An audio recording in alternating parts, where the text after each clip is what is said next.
How did I end up writing these graphic novels about our favorite plant based on Moby Dick? In a word, hubris. I was a young writer in New York writing about all of the psychoactives, and it had been about 5 years doing that, and my angle was knowing the science and also knowing how people use them in the real world and being able to explain the science to the burners and explaining the crazy uses to the scientists. And that was my angle as a writer of psychoactives. And everyone's saying, oh, you should write a book. Where's your book? You gotta have a book.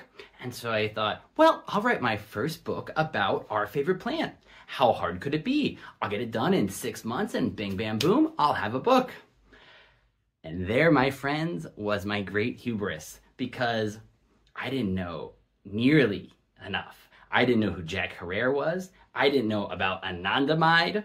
I was woefully ignorant of the long human history with this plant, as well as the depths of the science of the endocannabinoid system. And so I just started doing my research, and I did a lot of trips around the US and some through Europe as well, talking to experts in all of these different fields. And of course, reading a lot of books, 150 books or so. And the project was obviously getting bigger and bigger.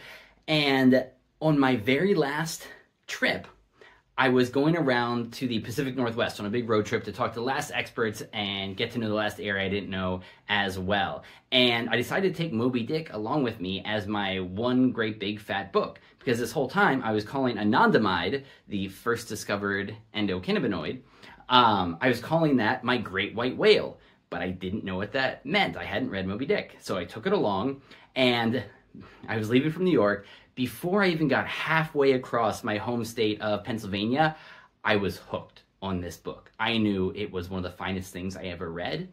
And on top of that, I knew it was the structure for putting my book on top of, because Captain Ahab is the war against head twisters, whether it be Ainslinger or Nixon or Reagan or any of those fatheads.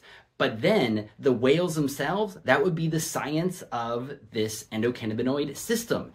And the metaphor would be treating the human brain like an ocean and looking down and seeing all of these related neurotransmitters swimming around, like dopamine being a shark and serotonin being dolphins. And it turns out that we had a bunch of whales down there. Not only one, but millions of them. One of the most common neurotransmitters out there.